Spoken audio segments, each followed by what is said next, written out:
Barrister B Ọ̀tẹ́gbẹ̀yẹ.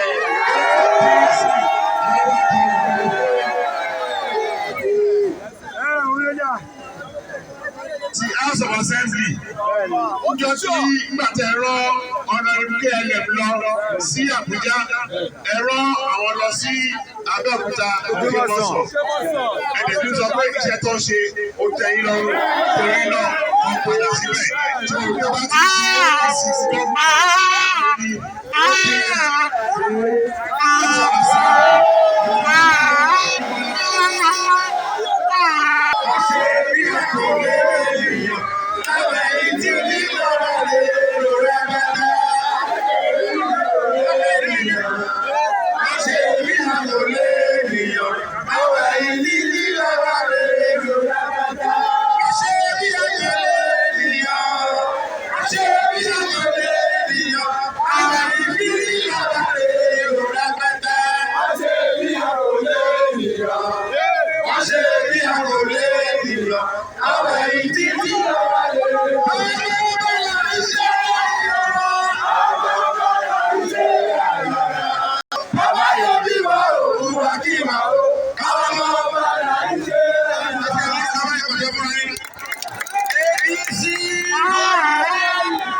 APC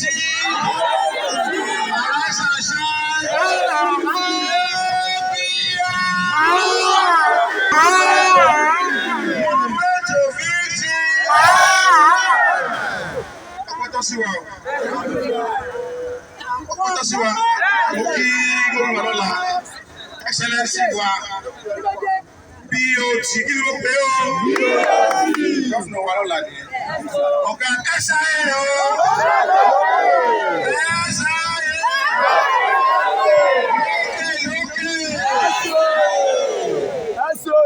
ọmọ ìwà lèmi o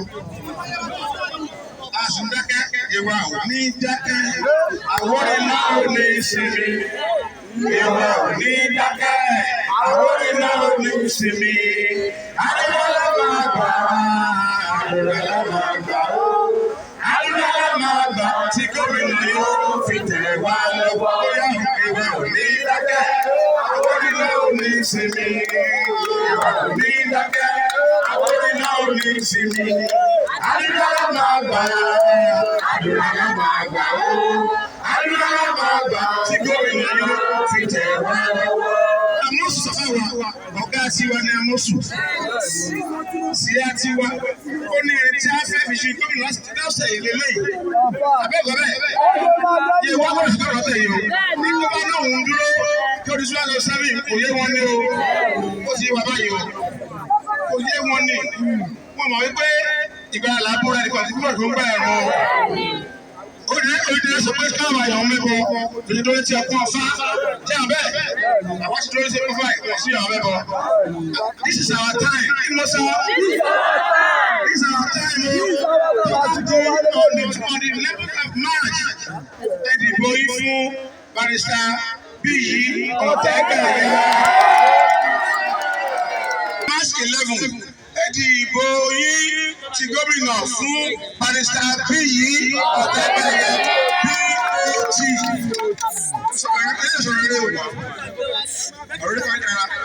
Nítorí pé tá a bá ṣe bí sè àfọ̀sùn àti ṣe àpamísì kan last time kò ní wáyé lágbára wọn létí létí àwàyẹ o. Ó wà lọ́wọ́ tiẹ̀, ó wà lọ́wọ́ tèmi o. Ó wà lọ́wọ́ tèmi, ó wà lọ́wọ́ tiẹ̀ o. Ọ̀gá wa ń gbìyànjú lórí wa ní iye wa. Ó ti fa ọmọ wa kalẹ̀ fún wa. Ọmọ wa gidi ni wọn òótọ́ ni eléyìí o. Àtẹ̀kẹ́ gbà ọmọ wa ni bá sábẹ́ Ọ̀tẹ́gbẹ̀yẹ. Ọmọ ilé ni àyíká wà lẹ́gbẹ̀ẹ́ tèmi. Kí ẹ wá dìbò yín. Ó kú dáadáa. Kí àwọn ayé wa fi ṣe sọ́kà fún ọ̀pọ̀ ọmọ ọkọ ni wá lọ́tẹ̀ yìí. Kí mo wá kókún fọ́fọ́ láti Ìgbókíá sí Ìyọ̀nà sí Ìlaró títí dé Ogun State. Kí mo wá kókó dáadáa. Ó yà mí òwúrẹ́. Ẹni kì í yé campaign pàṣẹ ìdìbò pé mo ti wọlé abẹ́sọ̀ bẹ́ẹ̀. Mo tẹ gbọ́dọ̀ campaign. Ẹ bá tẹ bóyá ṣe bẹ̀rẹ̀ àgbọ̀dọ̀ campaign. Ní February 25, kẹ̀rì ìdìbò yìí kó kún fún KLM. Ẹbí mi tó ń wò mí yẹn. Àjọba àdìgbò KLM. wò mí yẹ o.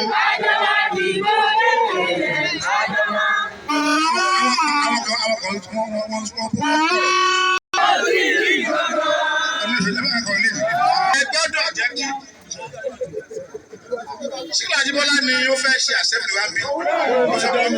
Abẹ́kọ̀ọ́. Àti ní ADC fún gómìnà, ẹ máa di APM fún House of Assembly.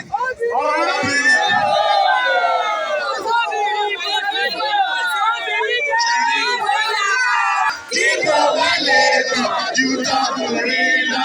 Àwọn ọkùnrin ẹjọ́ múra. Kíkọ́ wá lè pọ̀ ju tọkùnrin. Bí Elédùmarè tó dá. Àgùntó ìrìn lọ.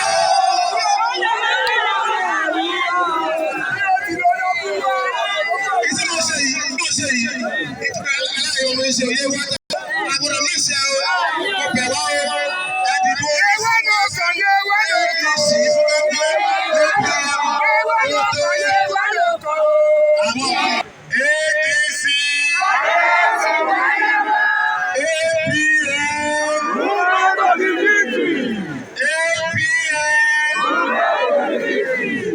Ẹ̀yin ti di ìrókò ọwọ́ yín dà.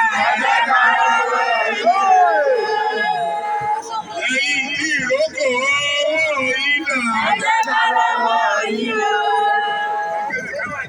Mo kí gbogbo wa pátápátá. Mo kí ẹ̀yin obìnrin.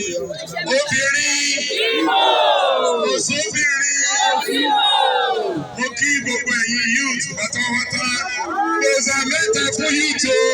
Lọ́sà. Ẹ̀ẹ́dẹ́gbẹ́ wa bí. Àwọn tó ń ṣẹgbẹ́ wọn dátì.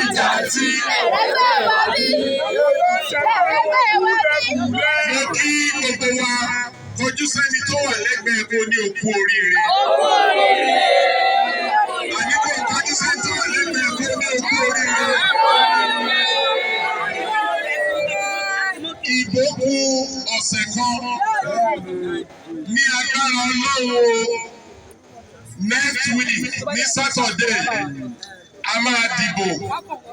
Gbogbo ìbò wa 100% KLM la máa dì fún.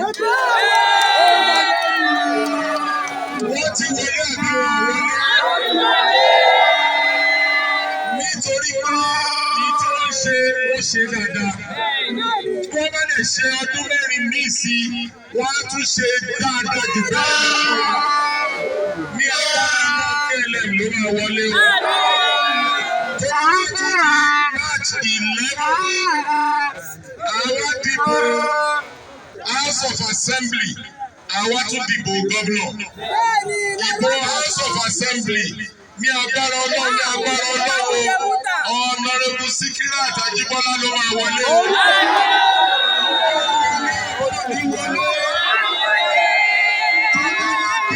Ìbò gómìnà.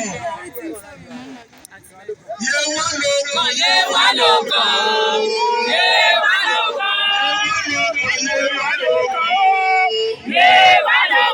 Ìjẹ̀bú ṣe ọdún mẹ́jọ. Yewa lóko. Ẹ̀gbẹ́ ṣe ọdún mẹ́jọ. Yewa lóko. Yewa mẹ́ta kò yé wá. Yewa lóko. Yewa mẹ́ta kò yé wá. Yewa lóko. For the benefit of our English-speaking audience,